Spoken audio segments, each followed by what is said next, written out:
Come on, Black Stars, Ghana.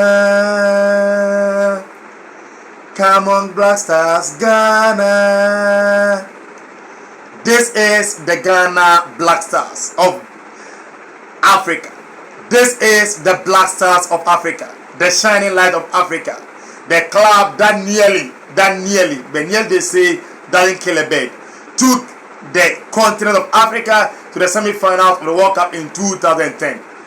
Today's version of the show is centered on the Black Stars of Ghana and what the Minister of Sports for Ghana is saying concerning the Black Stars of Ghana's participation in the World Cup. Please, if you've not already subscribed to this channel, you can kindly do us a favor by clicking on that subscribe button over there. Please kindly do us a favor by clicking on that subscribe button over there. After you are done clicking over it, then you turn on the notification bell. So in case of new video, please, you will not be left out.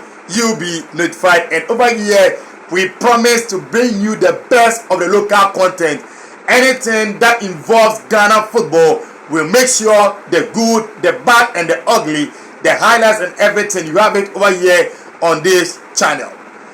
The Minister for Youth and Sports for Ghana, that's Honorable Mustafa Yusuf, has uttered something concerning Ghana's participation in the World Cup. Don't forget, since the World Cup started way back in the early 1930s, the best that an African nation has been able to go was when Cameroon reached the quarterfinals of the World Cup in the year 1990, was when Senegal reached the quarterfinals in the year 2002, was when Ghana reached the quarterfinals in the year 2010. So this is the best performing nations in the history of the World Cup as far as the black continent, as the continent of Africa is concerned. Africa have had great national teams gracing the Mundial, that's the World Cup. We saw the Moroccan club or the Moroccan national team that topped their group in the year 1986. We saw the Nigerian national team in 1994 led by Rashidi Yakini, Kanu Nwankwo. We saw Augustine J.J. Okocha and the likes. But eventually they reached the round 16 and they were eliminated. We saw the Ivory Coast team led by Yaya Toure, Kolo Toure, Didier Drogba, Arnaud Dindani, Ata Boka, Siaka Tiane. With all these players in the World Cup, they couldn't reach the quarterfinals of the World Cup. The last edition of the World Cup, we all thought Senegal or Algeria would be able to do Africa proud. But they went over there and they couldn't do honors for the black continent of Africa. So this is about the history of the black continent in the history of the World Cup. Ghana's Minister for Youth of Sports, that is Honorable Mustafa Yusuf, is saying that for him, Ghana will be bringing home the World Cup in Qatar. It's true. When you are going to war, you always wish for the best for yourself. And nobody goes to war craving defeat for himself. But at times, you have to be honest with yourself and make sure that you set realistic targets. You don't set a target that you yourself know that you cannot reach, thereby raising the expectations of your followers. And one thing that some of us have realized in this world is that expectation really hurts. If you don't expect something and you get it, at times 9 out of 10 you are contented with what you got. But when you are expecting more and you get less, that's when you turn down to be disappointed. So for me, what that I thought the Minister for Youth and Sports should have said was that Ghana will go to the World Cup and do well. Knowing that this year hasn't been the best for the Black Stars.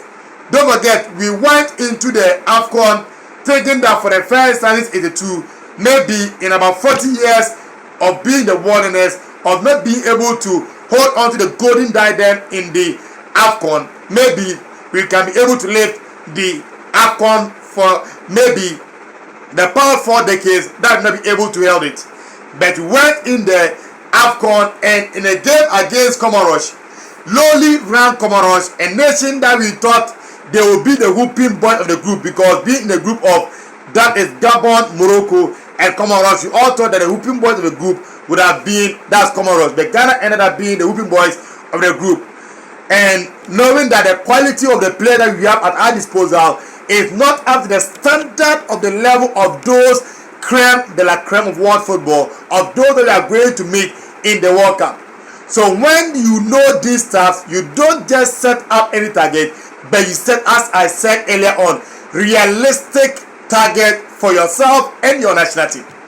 So you don't say Ghana is going to win the World Cup, knowing that even in goalkeeping department, you are relying on Jose Wollacott, who plies his trade in the lower tier of English football. He is not in that's the Premier League in England. You look at our defense, Gideon Mensah, where does he play his football? Then you look at Dennis Odoi in Belgium. The back line, that's what gives us solace, because Jiku and Amate are playing top flight football for the various clubs. Jiku in Strasbourg and Amate, who plays straight for Leicester City or Leicester City in the English Premier League. Look at our midfielder, Baba Idrisu, who always, that is partner and party at the middle of the midfield of Ghana's team, or the heart of midfield of Ghana Black Stars, is now not getting the minutes in Javier Aguirre's Mallorca setup. Thomas Partey is injured. We don't know when he'll be returning. So we will get a fully fit Partey in less than 80 days for the Mundial to start in Qatar. We will get a fully fit Partey. And Yaki Williams, how will he be able to adapt to the Black Stars of Ghana? Felix Afenyajan is now at Cremonese. He is here to score a goal for Cremonese. So looking at the Black Stars, Andre Ayew, he plays his football for the golf club, that's Al Sadd. Jordan Pierre-Ayew play day in day out for, that is Crystal Palace, but he's not a goal scorer. Then you look at Jeffrey Schlupp, that's if you honor our next call-up. So you look at Ghana's pieces, then you put everything together of the puzzle, then ask yourself, can these players win the World Cup for us? Is the World Cup try your luck or try an error that we can just go there, try our luck and see maybe it can make it out for us? For me, I think the target should have been, maybe we can go and qualify for our group, because even our group is not an easy bet that you can qualify for our group, because in a group then they will only take two teams. The top two teams will be the ones qualified. We are in a group with Uruguay. Although this is not the best of Uruguay, that won the Copa America in the last that's about 2010 to 2015. Not dominating South American football. This is not that Uruguay, but they have some young players that are coming through. Not least among them is the Ronald Araujo of Barcelona. You look at Federico Valverde of Real Madrid, Georgian Arrascaite, all these down Indians of Liverpool. All these young players are now coming in the setup of Uruguay. Then you look at Luis Suarez, who is still there, Edison Cavani, who has just signed recently for Valencia. So you mean getting up the minutes before the World Cup starts. South Korea being led by, that is Heung-min Son of Tottenham Hotspur. Then the giants of the Seleção of Portugal. Ronaldo is not getting the minutes, but hey, Ronaldo is Ronaldo. Bernardo Silva, João Felix, the list goes on and on. So looking even in our group, it's not a bet or a sure bet that we cover from our group. For me, I think the minister should have said that maybe we would have be able to cover for our group. So for me here, I don't agree, or I don't side with the minister. You can let us know your view on what the minister is saying on the comment box. For me, this is our view on what the minister of Youth and Sport of Ghana is saying concerning Ghana's participation in the World Cup. Do you agree with the minister? You can let us know in the comment box. Thank you for sticking and staying with us. Thank you. Bye-bye.